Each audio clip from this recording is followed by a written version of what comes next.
So welcome, everybody. Good evening, and welcome to the first virtual Pesach tour of the season, Tafshin Pei Aleph 2021. It's kind of hard to believe that it's been a year since we started doing virtual tours. We thought it was just going to be a few weeks, and then everything's going to be up and running. So that was a bit of an interesting historic time that we're in. So here we are doing a virtual tour. And this year around, I'm not doing a virtual tour of the Metropolitan Museum, which is what I did last year, because last year I was replacing what I was going to actually do. But instead, I'm going to be doing a museum tour around the world. I'm going to do several different museums, but not only museums, also locations. So we can actually go to the places where the artifacts are from and the temples and palaces of the pharaohs, some really exciting stuff. So to kick off this tour, what is our goal? As the Mishnah says, that in every generation, a person must see themselves as if they have left Egypt. The idea is to try to understand what is the impact of Egypt upon a person living in that country, and from there to say, okay, so how would that be today? What would what was the impact that society can have on us today, that we can experience a struggle for our freedom, and perhaps in a slightly different but maybe a similar way. So that's something that I hope we'll be able to take out of this by the end. And without further ado, let's get started. So we're going to start with the land itself. We're going to be touching on the land of Egypt. So let's go straight there. Okay. So we're looking at Google Earth, Google Maps. We're going to do a lot of this. So I'm going to try not to move too fast so nobody gets dizzy. But I'm already going to warn you right now that we're about to turn things a little bit upside down. Okay, so this is the way we usually look at the map. We look at north as up, but the Egyptians looked at the world slightly differently, which we would perhaps look at that as upside down. But our world is upside down to the Egyptians. This is the world of Egypt. Let's understand this, because this is going to be very important throughout this tour. The most important thing in Egypt, the most important landmark, is the Nile. The Nile is what defines Egypt. It's what gives Egypt their power, their fertility, their wealth, and the reason that whenever there is a famine, there's a ra'ab in the region, everyone goes down to Egypt, because Egypt does not depend on rainfall. Egypt, in fact, has no rainfall. Egypt is entirely dependent on the Nile. And we can see that the Nile actually starts in Central Africa. The Egyptians never really knew where the Nile came from. As far as they was concerned, it just came and it kept on supplying. And so this river was even magical to the Egyptians. It was magical, it was divine, and they had a lot of mythology and worship that surrounded the Nile. So let's get into a little more detail. So I want to point out to you a most obvious landmark, which is that the Nile is sort of divided into two parts. Very easy to tell graphically. There's this area further up, which again is south, which is called the Nile Valley. And the Nile Valley is a very narrow area, sometimes as narrow as 1 kilometer. And as high as the Nile was, that's how wide the country was. It's a very narrow country without modern infrastructure, without drainage systems, pipes. You're limited to how high the water is going to be and how much can you draw it into your fields, but you can't live in the desert. The second part, this lower area, which is looks like the Greek letter delta, is called the Nile Delta. Now, what I want to point out to you, and the reason we're looking at this topographically, is up is south, is because it really is higher up, and the Nile comes pouring down into the Mediterranean. The Egyptians had two names for these places. They had Upper Egypt and Lower Egypt. And upper means south, as we're looking at it now, while lower means north. So that can be confusing. Now, I want to show you some iconography, some imagery that's very important to Egypt in order to appreciate this little detail, and we're going to see it come into play when we jump into the museum.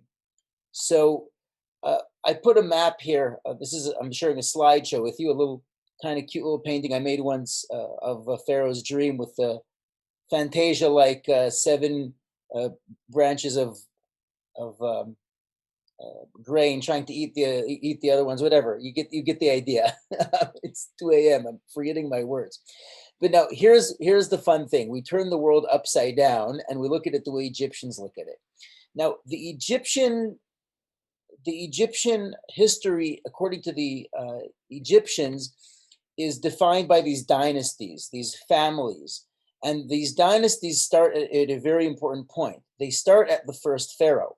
So, Dynasty 1 is the first king who assumed the role of the pharaoh. And what is that role?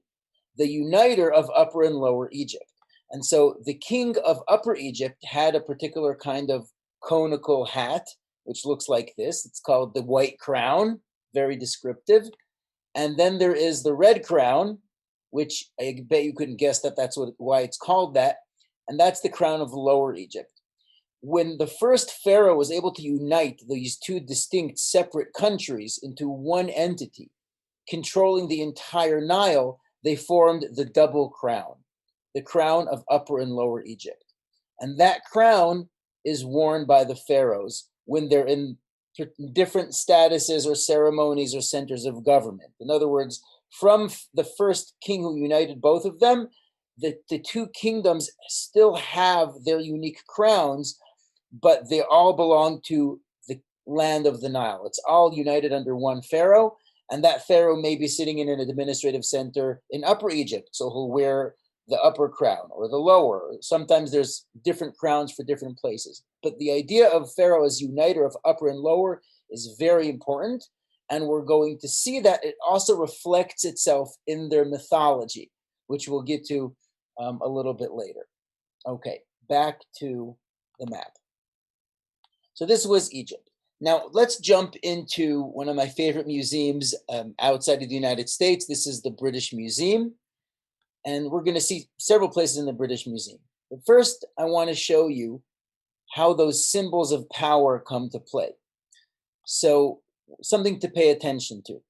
So this is a seated pharaoh. There's many of these. And he's wearing what's known as the Nemes crown, which is a crown of Lower Egypt. And the clue is it's lower down. So that's a king who is sitting in Lower Egypt, or he's originally from Lower Egypt. That's something that you're going to see.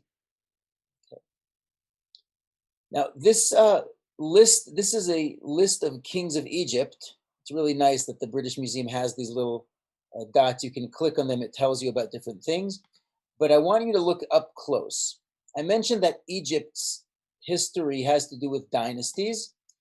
This is a fragment from one of the temples of Ramses the Great, a very important name in Egyptian history. And according to some, possibly the pharaoh of Yetziat Mitzrayim of the Exodus, though it's not without its own academic debate. I'm not getting into that here. But look at this. Every one of these circles, which are painted yellow, there are the name of a particular pharaoh. There's a crown up here. You see there's crowns of Lower Egypt, Lower Egypt, Lower Egypt, Lower Egypt. So there's all kinds of things you'll start noticing. This guy here, Upper Egypt, Lower Egypt, Upper Egypt, Lower Egypt. So you're seeing there's descriptions of where these kings are from. And each one of these kings has to do with different dynasties leading up to Ramses the Great. This is a fragment of it, but this is how names of kings are listed. And we're going to see these a little bit later on, and it's going to come into play when we talk about the Rosetta Stone, even though we're just going to talk about it in passing because it's here in the British Museum. Okay, so that's lists of the king. Lions. I'm going to show you some fun stuff as we go, right? So I want to show you something cool. This is called a false door. So we're going to talk about the afterlife. We're going to talk about the funerary texts and mythology. and all kinds of mummies and cool stuff like that. But it's not always easy to do it in order because of how the museum is laid out. So I'm going to throw in this really fun fact. This is a false door. And the reason it's called that is because if you try walking through it, you're going to hit your head. It's not intended for humans to pass through. It's intended for the soul of the deceased to pass through. We're going to talk a lot about mummies and the afterlife, at least later. But here's an important detail. A false door is found in every single funerary structure, whether it's the pyramids, a temple not a temple, a shrine for the dead, a place where you'd bury the mummies. And behind this door would be the mummy. The mummy would be behind or below. But this is a good thing to know. If you are stuck inside a tomb in ancient Egypt and it's time to pray, how would you identify what direction you need to face? So if you're in Egypt, you're facing Jerusalem, which is north, right? You're going to be able to use the false door to determine where north is. And this has to do with Egyptian mythology. Egyptian looked at the natural world and then ascribed magical meaning and symbols to all these different things. One of them is the rising sun. The sun rises in the east and sets in the west. For the Egyptians, the sun represented the world of the living. And as it sets in the west, it goes underground. They imagined the sun in this boat across the sky, or the sun god Ra traveling in his boat around the sky, going into the Duat, into the underworld, and making its way through the world of the dead, and then emerging again in the east the next morning. And so that point of contact between the world of the living and the world of the dead is in the west. And so the false door is always going to be facing west, because that's the point of contact. And so if you're stuck in a tomb and it's time for mincha, you know to look at this. Okay, that's west, so that needs to be on my left, and now I'm going to look up. So you get north. So that's a fun thing to notice about the Egyptian burial. Okay. Sarcophagi, tombs, lots of fun stuff. I want to take us to the pharaoh. There's lots of pharaohs here. These are the three stooges. And there's that large one in the back who we're going to get to very soon. But look how you now are looking at images of pharaohs, and they're no longer just pharaoh. There's actually some meaning here, right? This one on the left is a pharaoh in Upper Egypt. You see he has the white crown. The pharaoh on the right is a pharaoh in Lower Egypt. And this massive statue is wearing the double crown of Upper and Lower Egypt. Now, when we leave Egypt, Hashem, God says, "B'yad chazaka otziam." I'm going to take them out in an outstretched arm. And I want you to see an outstretched arm. We'll hopefully see some statues later, but this is a massive outstretched arm of here. You get the size of this. I remember standing right next to it. This thing is huge. And this is part of a statue which is several times larger than life size of a pharaoh. So the idea of the pharaoh, a statue of the pharaoh standing at the entrance to a temple with an outstretched arm, is an iconic symbol of power in ancient Egypt. It was found in many different palaces and temples and structures. And so taking that idea and translating that into the Exodus from Egypt is speaking a language that people in Egypt would understand. God's outstretched arm, as opposed to Pharaoh's outstretched arm. That's a nice thing to notice. Okay. And before we get to our Pharaoh here at the end, bust of Ramses, I think it's due to, at least for a few moments, talk about the Rosetta Stone, because the Rosetta Stone is the way we know how to read hieroglyphics and understand so much about ancient Egypt. So, excuse me. So the Rosetta Stone, you're looking at a slab of black stone. If anyone's been in the British Museum before, it's a little bit hard to get up close without 50 people around you trying to get a picture. It's like the Mona Lisa, or it's like Starry Night at the MoMA. So we have our quiet moment next to the Rosetta Stone without anyone bothering us because it's in Google Earth.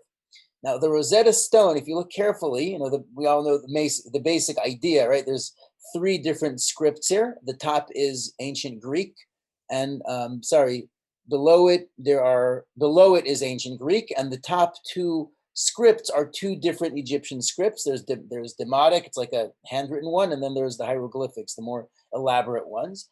And the key to unraveling it, which is over 150 years ago, was due to Champollion recognizing that symbol that represents a king, the cartouche, that circle. So here there's actually an explanatory plaque right next to it. You see that there is a circle here that has hieroglyphics contained within it. Inside, like a cartouche is French for cartridge. You just fill stuff inside it. And this is Ptolemy. It's one of the Ptolemaic later pharaohs. He's actually a Greek who's acting and walking and talking like a pharaoh, but acting as a pharaoh. And so that cartouche, he recognized, wait a minute, if that's, I'm gonna go on a limb here, I'm spitballing here. If that's the name of the king, I see the name of the king written in the Greek, which I can read, and I see it X number of times, and I see that exact image X number of times in the hieroglyphics. And so he started matching things up, and very long story short, Champollion was able to understand how to read hieroglyphics by making this comparison, by recognizing that unique shape tells you that the words inside here represent the name of a king. So that list that we saw on the wall of Ramses is names of kings. They're all in those circles. So when you see lots of hieroglyphics and you see that circle, you know that that's the name of a king. And here is our famous king, King Ramses the Great. It's a massive statue. So he's sitting there with his crown of perhaps Lower Egypt. He might have Upper Egypt on top. We don't know. They made many of these. Again, Egypt operated with several different crowns simultaneously. It's more a matter of where you're from, where is the statue found, and so on. They're all uniters. So we've seen some very important statues of the pharaoh. And I want to show you one more fun thing which has to do with Egypt and the story of Pesach. You know the story of the Paschal Lamb, Korban Pesach. And the idea is that there is this fear that the Egyptians will stone us if we sacrifice their god, the sheep. And you say, like, that's kind of funny. You're like, what are you talking about? But the sheep actually has to do with Amun-Ra. And this is a statue of Amun-Ra here, the statue of Amun. And this god, there's an entire temple of Amun in Karnak, and there's many of these rams. So the ram, the sheep, actually is one of the most important gods, the sun god in Egypt. It's a big deal.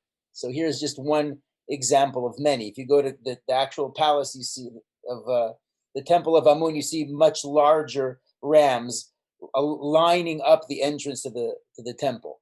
So that was that. Okay. So now that we've looked at kingship, we've seen some false doors, we've seen some other fun things along the way, I'd like to take us to another museum, and this museum is in Chicago. We have now warped into the Oriental Institute of the University of Chicago. If you're local from Chicago, the U of C, I'll say it properly. And we're looking straight at the entrance to the Egyptian galleries at a massive statue of King Tut. Not wearing the golden mask, that's not in Chicago, but this is King Tut. And look at that crown. Now we know what we're looking at. It makes some sense. It means something, right? All right, let's move in.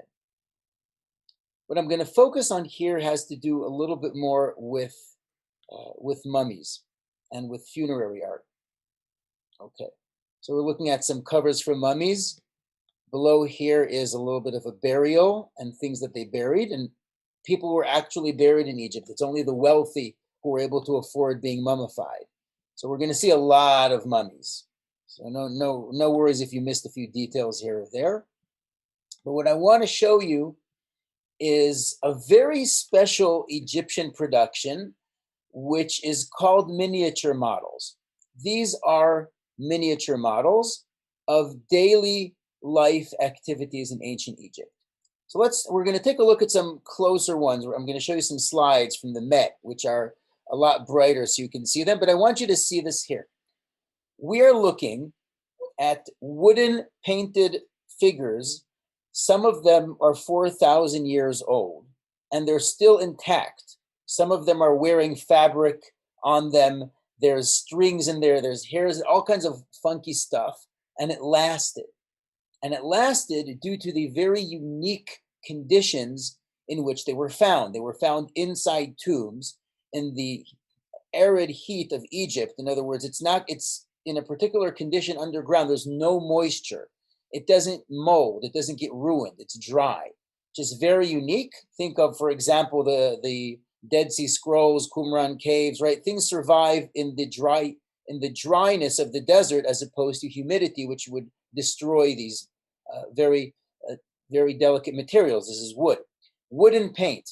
So when the first time people see these in the museum, people think that they're just models made by the museum to sort of emulate what a life looked like, but these are actual models that the Egyptians made.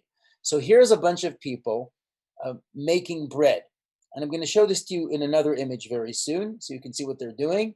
Here's boats. There's servants with their boats wearing linens, actual linen from 4,000 years ago, and all kinds of other things happening here. Okay, I'm going to switch to a slide for a moment. And I'm going to show you 3 different slides. These are miniature models at the Met from a tomb of Mequetre. This is from the time of the pyramids. It's from the very old kingdom, but 1,000 years before we ever got to Egypt. And you're seeing daily life. You're seeing cows. You're seeing people inside a room with making bread and beer, and there's boats, all these different things. Now, what we're looking at here, and we saw this, we're going to get back to Chicago soon, is women with grindstones. And the grindstone, there's a stone that's on top of a larger platform, which is used to grind the grains and then create the flour. And then there's men here who are sitting and kneading the dough and putting it into the oven. Now, Bread and the Nile is the title I gave this because remember that Egypt's surplus, Egypt's productivity is all from the Nile. Egypt's unique condition put them in the perfect place to be the inventors of bread. Egypt invented bread. Bread was invented in Egypt. And this is a very important detail that has to do with Pesach. So think about it like this. When you're a nomad and you want to eat bread, what are your options? I don't have an oven. I'm not walking around with a tremendous amount of wood. I don't have an oven that I can now heat up for 2 days to get to the 15,000 degrees in order to bake bread. It can't be done, right? You make this quick pita bread, you slap it on a tabun, and you keep going. You eat matzah. Matzah is nomadic bread. It's the bread that everyone ate because you're a nomad, you're traveling. But Egypt is not going anywhere. The Egyptians are sitting there by the Nile. Everything is provided for them.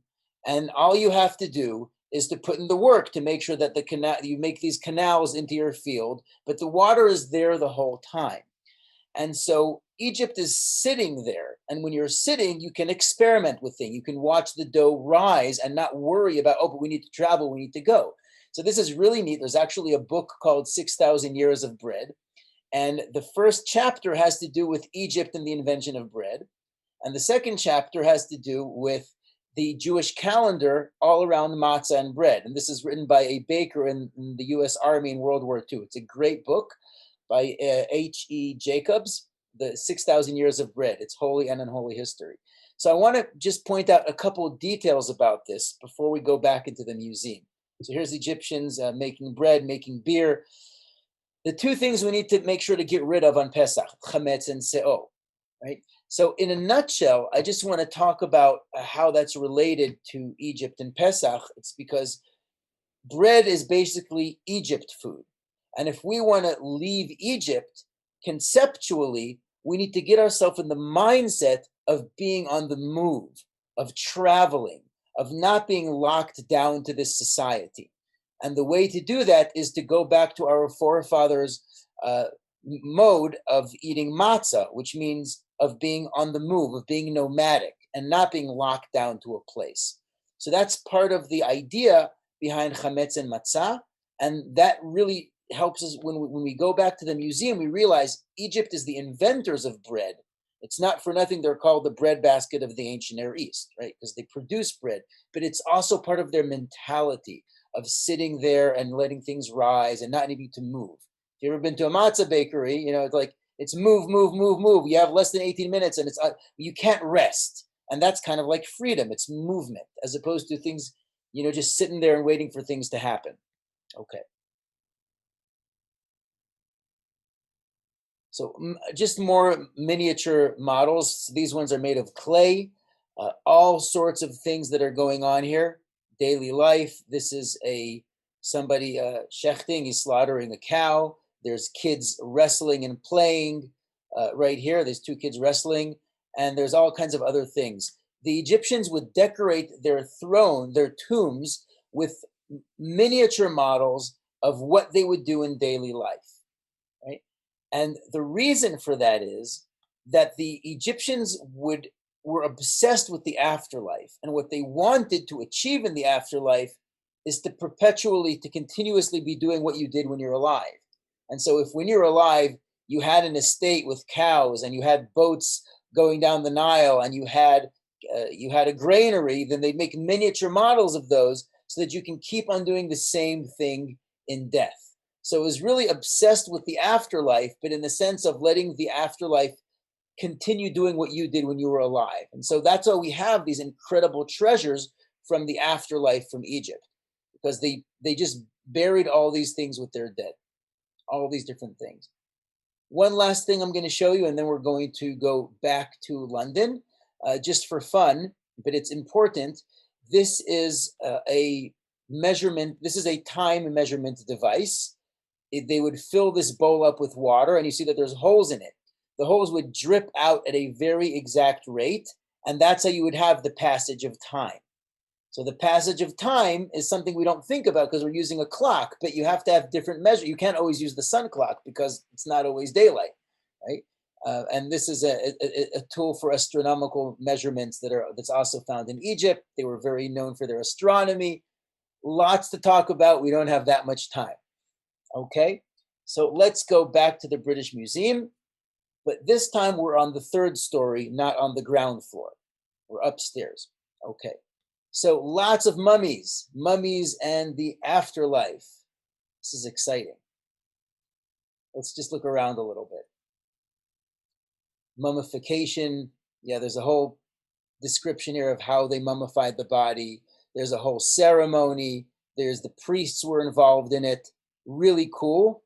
The really weird part you're going to see is that in some of the areas you have these 4 jars known as canopic jars, and those jars contained some important body parts like the heart, for example, which the Egyptians believed is important, very important to preserve for the judgment in the afterlife. So we're going to see a lot of that. Yep, these are real mummies you're looking at. And more miniature models right there. There's a model of a boat. So now you know what those things are. Like, oh, we've seen those before. Now look how much effort they put into preserving the body with all of this decorum for the afterlife. It's quite breathtaking. Some of these mummies are plated with gold. I guess the rich, get VIP entry to the afterlife, right? More miniature models. Lots of them.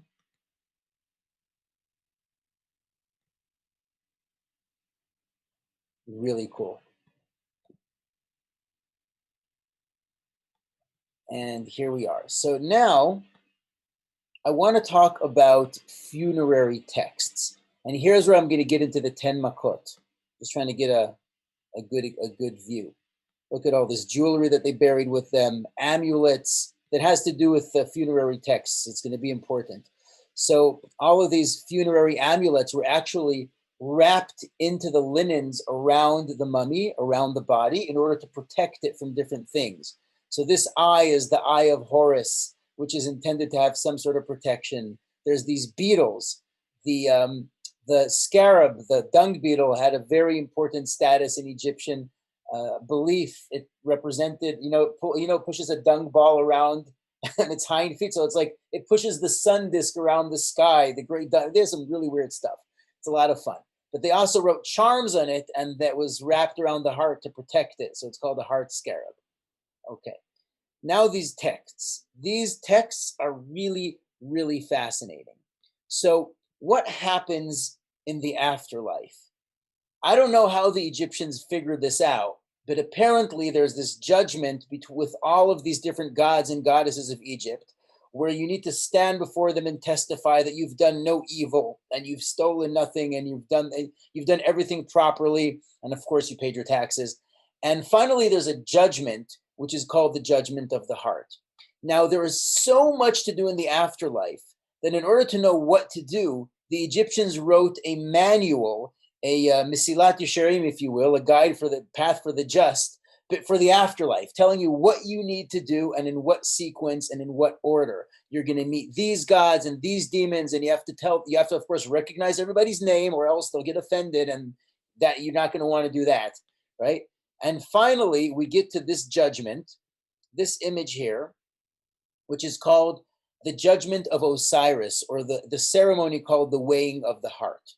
And this is going to be very important for us to understand to understand Paro, to understand the Pharaoh, to understand some of the ideas behind what the role of the Pharaoh is, and mythology, which will help us understand the 10 Makot.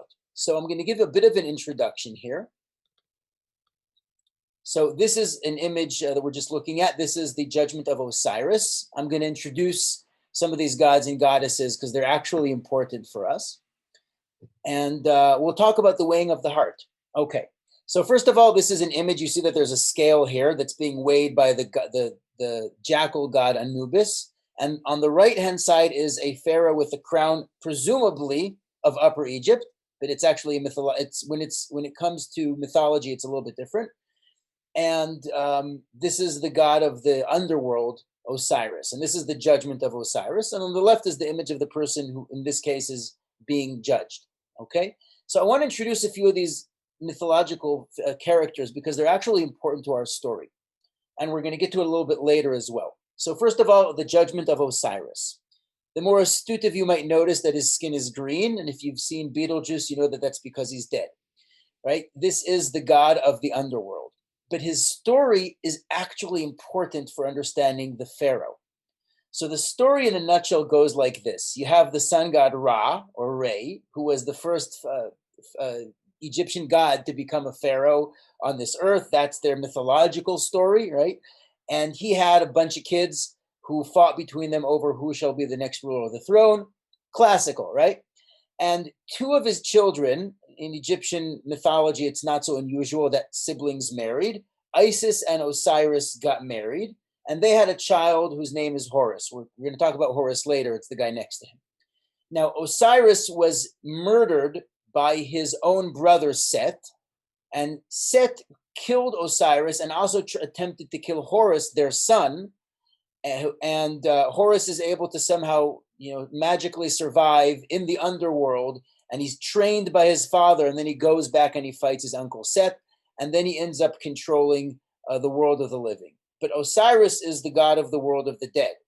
Horus ends up being the god of both because he's Horus the Avenger. He was killed, but he's brought back to life by his mother Osiris, is a powerful sorceress, and he ends up ruling upper and lower, the world of the living and the world of the dead, which are going to be parallel to Upper and Lower Egypt. So remember, I mentioned that that's going to come back into play when we talk about mythology. We'll talk about Horus later. Osiris is the god of the dead, of the underworld. He's the pharaoh of the world of the dead. And so the judgment needs to happen before Osiris. And there was a whole cult of Osiris. There's a city that had temples dedicated to him. He's a big deal. Now there's the goddess Ma'at. Ma'at is very important for us because Ma'at is the goddess of cosmic justice and order. And so very appropriately, The symbol for cosmic balance and justice is the obscenely large feather of the ostrich, which is on her head, and that is her symbol. So sometimes it will just be the feather itself, sometimes it will be the goddess with the feather, but she's the goddess Ma'at. And the role of the pharaoh in the universe, according to Egyptian belief, is to maintain Ma'at, is to preserve Ma'at, is to serve order and balance in the universe. The pharaoh is under the impression, since he grew up with this, he's been, I guess, brainwashed into this, you can say, to believe that he is the one responsible for cosmic order, which means that he is always in the right. And if Moshe is now going to come and challenge him and say that you're doing evil by enslaving the Jews, like, who are you to tell me about good and evil? I am the pharaoh. I am responsible for cosmic order, for Ma'at. So it's important to have this on our minds when we think about what Paro needs to go through when he's being challenged by Moshe. Think of it as like a 10-step therapy session where by plague number 10, he should finally get the message, right? It's not a simple process for him. Two more.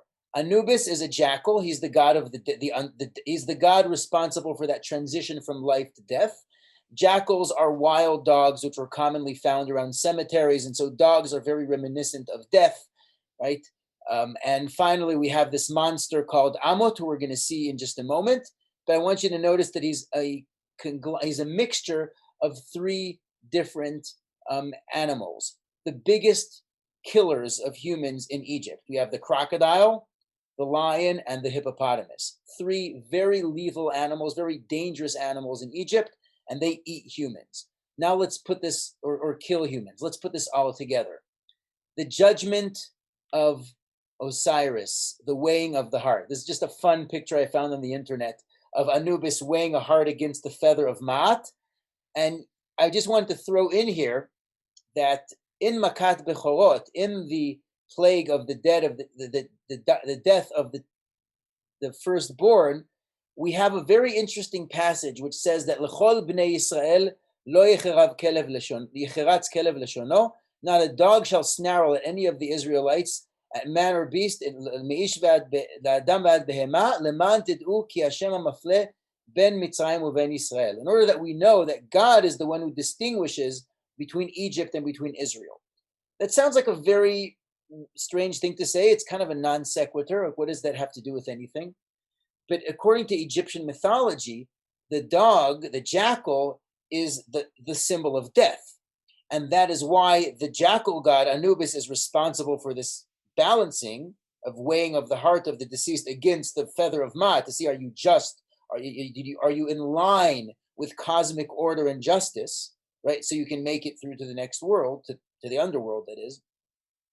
But if dogs would be completely silent when there is death rampant everywhere, people would wonder, wait a minute, isn't Anubis in charge of death? Why don't we hear dogs snarling and howling, and the dogs are eerily, miraculously silent? It's not normal for dogs to be silent when there's death everywhere in Egypt. And so Egypt would get the idea that Anubis is not in charge of the force of life and death. So that's a very nice idea, which I heard from Yael Ziegler, by the way. Okay, here's the judgment of the heart. Okay, so here is Osiris on the right. Here is Anubis weighing the heart, and on the left hand of the scale is the heart. On the right hand side is the feather, is Ma'at, and you need to make sure that your heart is not too heavy, because if your heart is too heavy, and that's a word we've seen around Egypt, right? Paro's heart might be too heavy. It's a heaviness of the heart in ancient Egypt means evil. So that's a cool thing to notice, okay? So, for example, I brought this pasuk below that God tells, Paro tells Moshe and Aaron, Chatati apam, Hashem tzaddik ve'ani ve'ami reshaim. I have sinned, and God and you, my people are evil, and you're right. How did he get there? Think of how many steps he had to go through to recognize, I don't control the Nile, I don't control life, I don't control animals, I don't control the sky, and finally, life and death. It's a gradual process until Paro is able to recognize that. So that's the first thing I wanted to note. The second one, and this is just another example of another book of the dead, this is where God tells Moshe that Paro's heart is made heavy. The idea is that a heavy heart, while it means stubborn, in Egyptian lingo also means evil. And that's what I wanted to also bring out. And there's that monster on the right waiting for that heavy heart to be eaten up. In other words, if the heart's too heavy, Amot, the devourer, will devour the heart. So you definitely want to make sure to measure out well on the scale of Ma'at. Okay, so that's what we're seeing here. This is a typical Egyptian papyrus, a typical Egyptian book of the dead, as it is called. Many of these. Okay.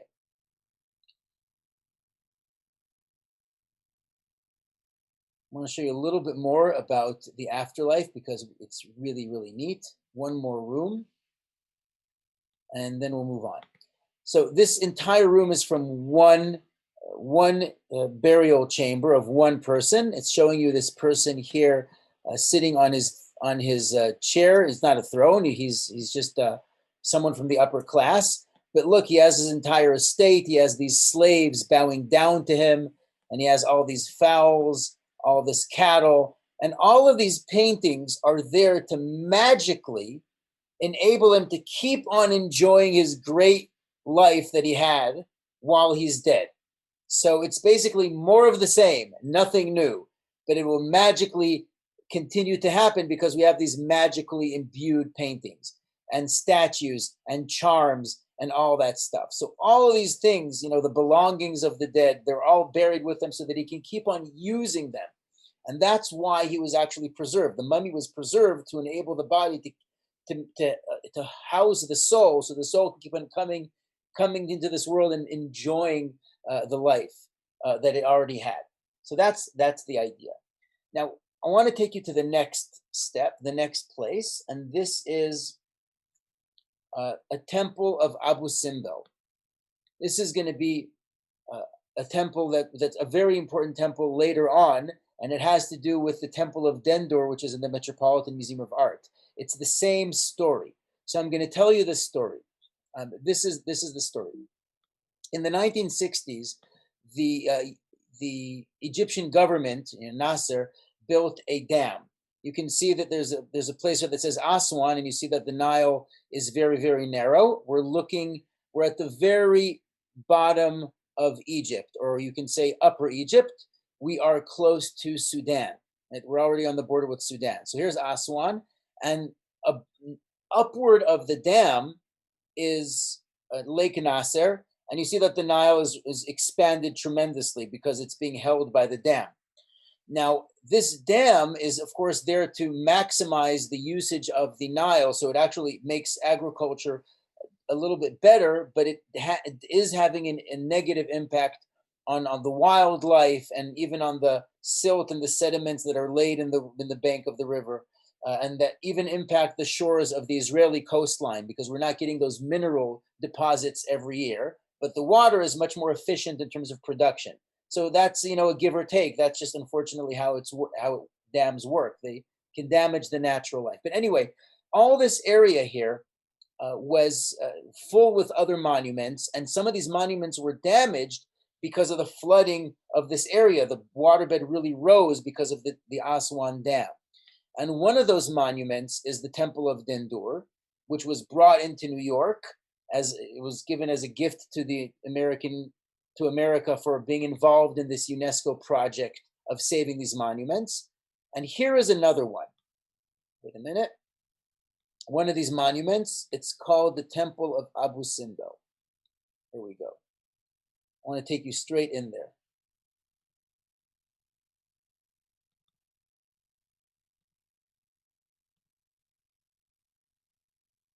Here we are. The Temple of Abu Simbel, which we're going to jump into in just a moment, believe it or not, was relocated. You can find videos of this online. It was cut into about 16,000 pieces and brought up the hill so it doesn't get flooded in water when the dam is going to be built. So it was moved uphill, this entire massive palace, which is the Temple of Ramses the Great. It's called the Temple of the Sun. We're going to go into in just a moment. And this is a great 3D virtual tour that I found that somebody sent to me. So we're going to go inside the temple. I'm going to show you some stuff. It comes with music, isn't that great?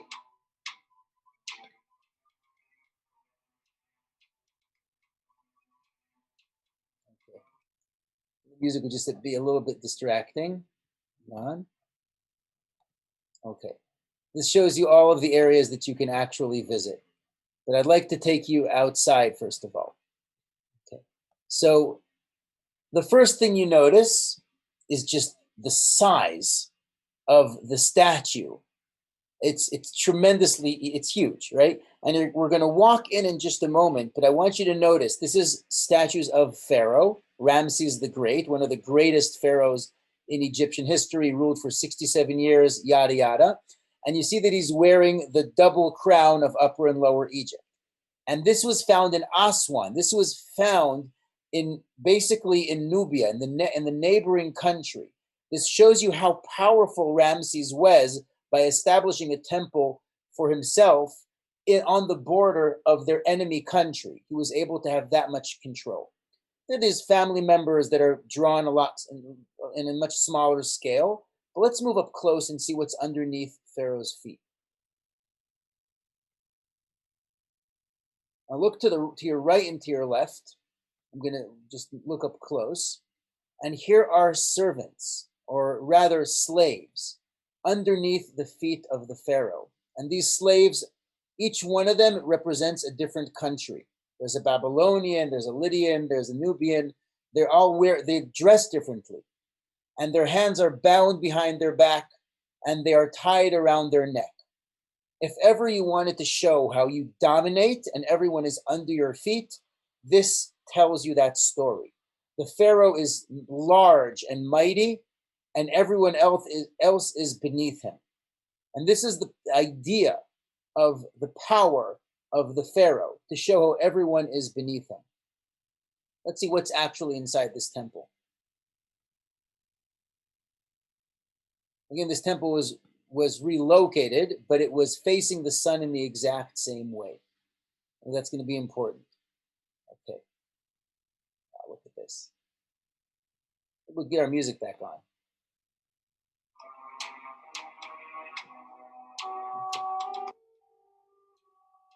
Some more statues.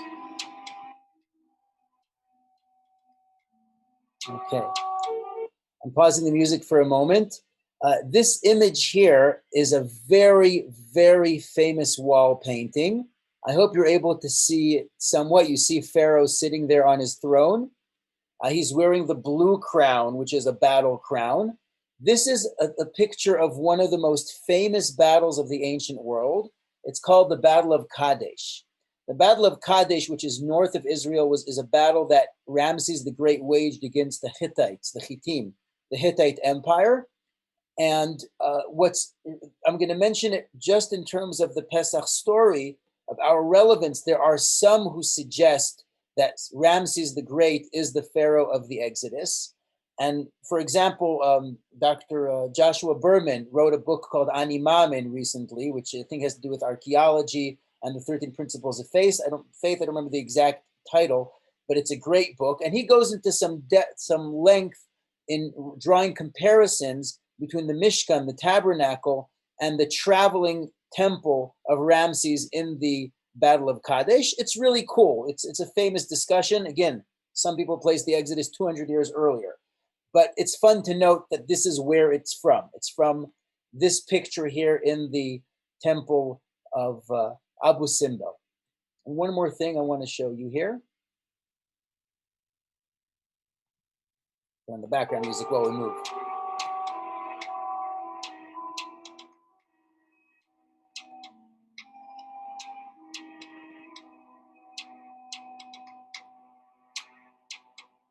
Get all these paintings, pictures, gods and goddesses, and magical charms. Okay. Music really, I just want to go, just keep on hearing it. So I want to show you this beautiful image. You're seeing, right now you're indoors, but the sun would rise right behind us and lighten up these four figures. And the second one from the right is Pharaoh Ramses the Great, and he's surrounded by different gods and goddesses, whether it's Ra or Amun, etc. This is important because it's called the Temple of the Sun because the sun rises. And remember that the sun represents the sun god Ra traveling across the sky, and it would light up the face of Ramses, showing you that the pharaoh is blessed by the god, he is the chosen one, etc., etc. So it really drives this point home. Okay, now from here, I want to take us to our last stop, our second to last stop, or our last topic, just to really wrap up. And with this, I want to talk about Horus. So I've jumped now a little bit further north of Abu Simbel, but we're really down south in Upper Egypt. Are you confused about the south and the upper yet? And this is a temple in a city called Edfu. It's a temple of Horus. And I want to talk here about Horus. So look at this. There's these giant falcon statues on the sides here. One of them has the crown of Upper and Lower Egypt. The other one, it probably just broke off. It happens after thousands of years. And if you look to the sides, there is the god Horus. There he is, doing something here, doing something there. This is a temple which is of that god Horus, and there's other gods and goddesses who are related to this in the mythologically, but this is a cultic center of this particular god. You know, the Egyptians had many different gods, of course. Okay, and I want to talk about the importance of Horus. Okay, in order to do that, and then I'm going to tell you a story. So let's go back to our slides, and now we're going to talk about Horus. Horus the Avenger. So to remind us, Horus's father, Osiris, the god of the underworld, was murdered by his uncle, Set, and his mother, Osiris, was able to somehow protect him, and he ends up being trained by his father. Think of Luke being trained by Obi-Wan Kenobi and then going to face Darth Vader. It's something like that. He goes and he fights his uncle for 80 years and is able to finally regain control of the world of the living. And so Horus becomes the god of the underworld and the upper world. And so that's why he's wearing the double crown.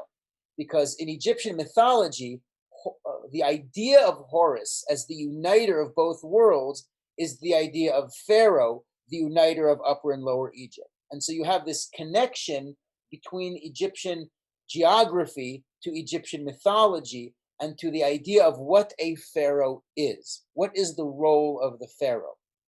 We've seen that the role of the pharaoh is to maintain order in the universe, to make sure that the Nile is productive. They believe that he actually is in control of that, right? And think about the impact that that has on the common person. And this is brought by Jacobs in 6,000 Years of Bread, where he talks about the Egyptian invention of bread. If the pharaoh is the one who, because of whom you are able to grow your crops and to feed your family, right? And the Nile is productive thanks to the pharaoh, then who takes the credit if not the pharaoh himself? Paro takes the credit for everything that's successful about Egypt. And so think of how you're locked into the system in which everything that you're hearing growing up, all of the mythology, it's all reinforcing this idea that the pharaoh is the god Horus. He's basically a manifestation of Horus on earth. He is the uniter of Upper and Lower Egypt. He maintains order and balance in the universe. He is the ultimate Mr. Always Right, basically. And so you're locked into the system in which this is your mentality. And so what's beautiful about Jacob's book about Egyptian invention of bread is he says that the concept of individual freedom didn't exist in ancient Egypt. Everyone serves the pharaoh. Even if you are a regular Egyptian, it's regular Egyptians who built the pyramids. It's not slaves who built the pyramids, but they gained access to the afterlife by serving the pharaohs and making these pyramids. So I think it's a beautiful segue to going into the pyramids and talking about Horus. And I'm going to talk about a story, which is the story I like to call the story of Horus and Henry Kissinger. So here's our story: Horus and Henry Kissinger. We're talking about a story which happened in the 1960s. We're talking about between the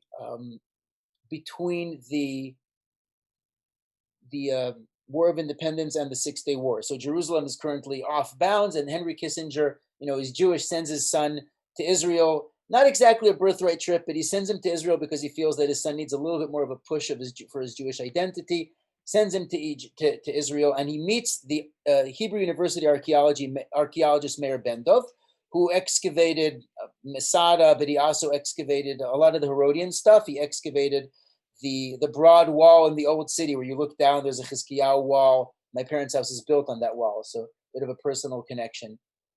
And so he's going around with young Kissinger, who's a very cynical teenager, and he's walking around, and Bendov is telling him Herod the Great, the king of Judea, built this, and he built that, and he built this, and he built that.